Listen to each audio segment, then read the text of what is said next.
So you're welcome to another episode of Gunners Community TV channel.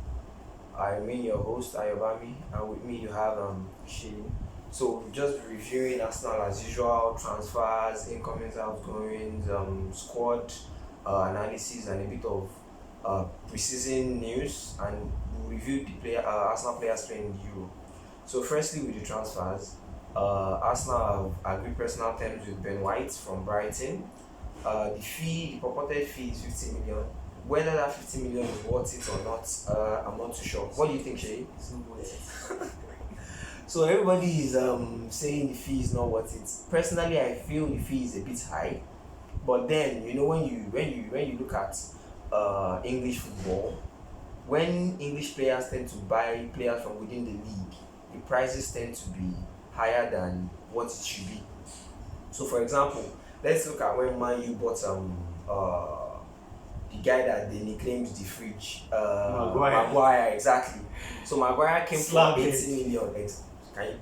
You can hear him now. So Maguire came for 80 million. On a norm, if Maguire was coming from, say, Spain, France, or maybe Italy or Germany, he might be coming in for maybe half that price or even below half that price, roughly around 30-40 million. But because it's coming from a fellow English team, they sold him at 80 million. And I think that was happening with Ben White also. So Ben White is coming at 50 million.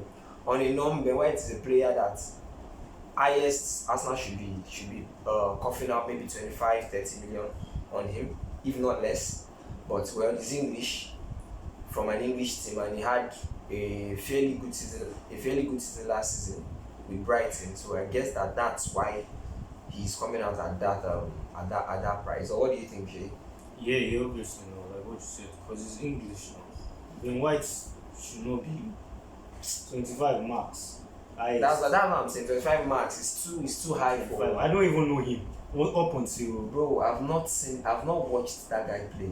Like, it's that bad. I've not seen him play before. As in, I mean, Brighton last season, how come he didn't even stand? They should have mentioned his name, like maybe he was one of their best defenders. That's part of my point, but because it's English, well, They just slap 50 on his face. 50 on his head like that, man. 50 on his head. That's quite some high price. Then also, big scam. You can say that once more. Then also for the second transfer news, we're going to Lukongo from Anderlecht. Arsenal is based on recent information, it seems it's going to be the next. It's expected to be the second signing for Arsenal, following the purported signing of Ben White. Then also on outgoings, we have finally Arsenal has finally sold their first player for this season.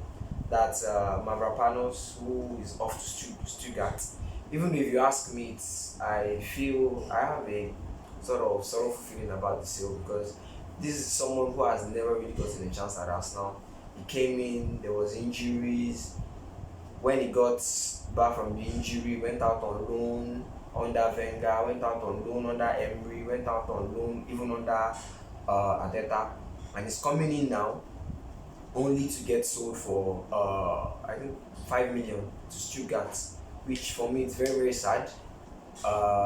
Funny enough, he's actually going to continue with Mislintat, who was formerly with Arsenal also. So hopefully, we wish him all the best. Hopefully, he can kickstart his career and actually have a smooth run with Stuttgart come next season. On the other purported outgoing is Guendouzi. So Guendouzi's case is I can't say painful. It's not unexpected. So he started with Lorient in the French league, Division 2 of the French league. He had issues with his coach in Lorient. He came to Arsenal. He had a smooth run with Emery at the beginning, but we all know the way that ended. So from Emery sacking, came in Arteta. He had a beautiful run at the beginning of the campaign with Arteta, but same old. We know the way that ended also. Then he went on loan to Hertha Berlin last season. Had a good run in the beginning, and then same old. He fell out with the coach once more. So he's purportedly off to Marseille. What do you think about Guendouzi? What do you think about his career so far? I mean, we had those discussions earlier about when me, I personally I liked him when he started. When I used to see the way I liked him, so I was already a fan up until the whole when I started hearing that he had issues. So I don't really know. I'm not an Arsenal fan, but I would have liked if he was somebody that Arsenal could have you know found a way because the guy I think is talented. He's quite Most talented, but Arsenal I think fans have that. the problem with him, I think, is his attitude. It's not more of his So that's talent. that's what I want to know. Like, is what issues does he have? So he has, based on what I've come to understand about him, he's a bit arrogant. He's quite rude.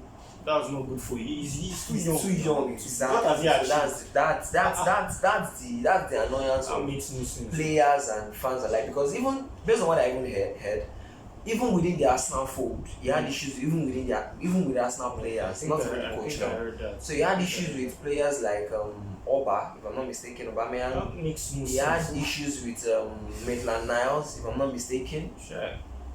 So the only player who he purportedly had good relationship with was Ozil, and we all know the way Ozil's career ended with Arsenal. So to a large extent, I think when he came into Arsenal, that was his greatest undoing. Aligning with Ozil, I think that was his greatest undoing because as at the time he came in, Ozil too was not particularly in the good books of Arsenal and Arsenal fans alike. So aligning with such a person already at an early stage in your career, someone who already has a bad blood with the team at an early stage in your career, just brings up the dooming which he's found himself now. To a large extent, I don't see him hitting his potential. I don't see him hitting his potential because even when he goes to Marseille is in the French league. French league is not particularly where you would give you as a top player. Exactly, you as a potential top player develops. Where you develop is in England, is in Spain Germany. or Germany. Not really Germany, so it's England or Spain. Germany too is more. Germany and Dortmund. All young players. Germany too is more of you are developing, not to help you hit that. In Germany, if you are hitting your career, it means you are in Bayern, not Dortmund. And now, but Like I I don't to know the for top me of for your young career, players. even for young players. Young, I see Dortmund. Young players do well in Dortmund, then they get poached by top teams, which then help them get to another level. So Dortmund is not particularly where they explode, so to speak. Looking at it, if you talk about Haaland didn't explode in Dortmund. He exploded in Salzburg. Then he came to Dortmund to further help him harness his skill, to further boost him into the next phase of his career. Because if you ask me, that's not the apex of him. Of course. Exactly. So French league, German league, Italian league, those are not places for you to hit the top of your career. If you want to hit the top of your career as a footballer, it's either you're in Spain or even in most cases you have to be in England, not really Spain. Because if you're in Spain, if it's Madrid and Barcelona, you are nowhere. Atletico is trying, but technically Madrid, Barcelona, you are nowhere. Atletico is trying because of Simeone. So back Young to players. Arsenal. Thanks. Let's go back to where we're supposed to be. So the second outgoing is Xhaka. Xhaka, I think there is a sort of love-hate relationship between Xhaka and Arsenal fans. So at the beginning of his career with Arsenal fans didn't particularly enjoy Xhaka because in most cases he played as the lone DM, if I'm not mistaken, and he committed a lot of fouls, which led to a lot of penalties, and in some of the cases led to him either being red carded or Arsenal going on to lose or draw the games. So that brought him, that made Arsenal fans dislike him. But if you ask me, Sheyi, and you are free to correct me if I'm wrong, Xhaka had an excellent season last season. Excellent. Yeah, because for the first time he didn't get it. I don't think he was red carded all through last season, and to a large extent, all the games in which he played in, I don't think Arsenal lost any of those games. So fair, I think It was just he had an excellent season last season. excellent. Is too No, for Xhaka standard, Okay, it's okay. excellent. Okay. For Xhaka standard, it's excellent. Then also, for me, I don't think Arsenal should sell yet. And my reason is, if You Arsenal is shouldn't going sell to yet. sell Xhaka, Okay. my reason is, if Arsenal is going to sell Xhaka, for me, I think before you sell Xhaka, you should have somebody who is better, or at least somebody who is at his level in your squad. Currently, El Neni is not on Xhaka. If even El Neni on a norm, El Neni shouldn't even be an Arsenal player. So if you are going to sell a Xhaka, then it means for me you should have brought in, not be bringing in, you should have brought in someone who is far better than El Neni, better than a Xhaka to replace. Then at that point you can sell, because now if we sell him, we have our squad is further depleted, and we don't particularly have somebody who can replace him within the squad. El Neni can obviously not replace him, and we all know that Partey alone cannot do what we would love to see Partey do. So we need somebody who can stand in and be a perfect replacement. In Bissouma we would have that, but the question is, are we going to sign Bissouma? Yes, he wants to come. We have all the stories and everything, but is Arsenal going to be able to move that across the line? That's the problem. Because yes, we are hearing Arsenal has 250 million to spend, Arsenal has 50 million to spend, and that and this and that. But yet we are really not seeing any bids from the 250 million. The only one we can see for now is Ben White. Though Arsenal is making some bold steps, bidding for Sterling, bidding for Mahrez, making inquiry on Sterling and Mahrez. Based on rumors, it seems Guardiola wants to get those two out of the squad. Guardiola is looking to sign Harry Kane, and is looking to offload a few players in order to get funds to sign Harry Kane.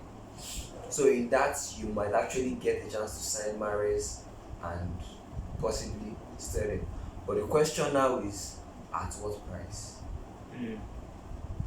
Because I'm very sure if Arsenal is signing Ben White for 50 million, Sterling is going to come above 50 million. Sure. At least Sterling should come within 70 to 80 million, if I'm not mistaken. Sure. So that's where the bottleneck is, because if you're going to sign such players, at what price?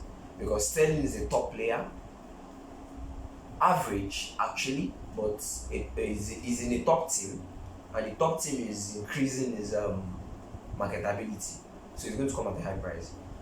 Mahrez on the other hand is a top player for a top team, so obviously he'll come at a high price. So would Arsenal go for the two? You can't no, so based on the rumors, yeah. Arsenal is making an inquiry on both. Okay. If the 250 million as purported is true, then it's possible Arsenal can actually have enough money to bid for both and sign both. Why would you need to similar type of, you know, something else like left back, right back? For me, so Arsenal will go for those also, but at the end of the day, the crux of Arsenal's problem currently is not more of the defense. It's more of the fact that we are unable to create goals. We are unable to create chances for goals.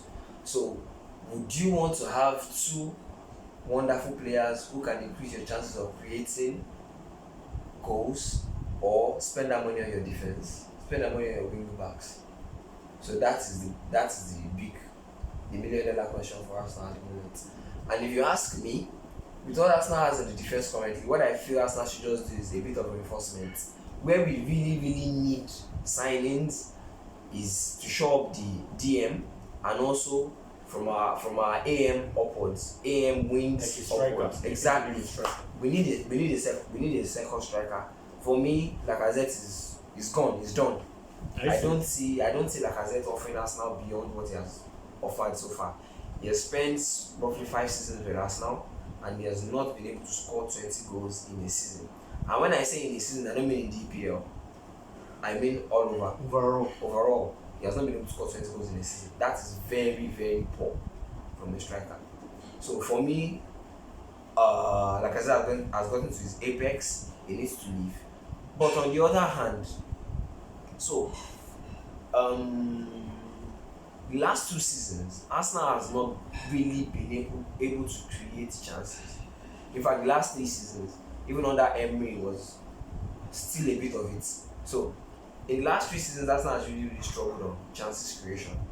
So on that basis, would you really say that Lacazette has not hit his top gear? Because don't forget that throughout last season, what Lacazette had to do was drop down, get the balls, and then try to feed the forwards or score on his own. So for a top 9, dropping deep into the AM position to gather the ball and still be the one to still go forward and try to score, create chances, is a big tasking. So he's having to do the job of 2 people, and it's just 1 person.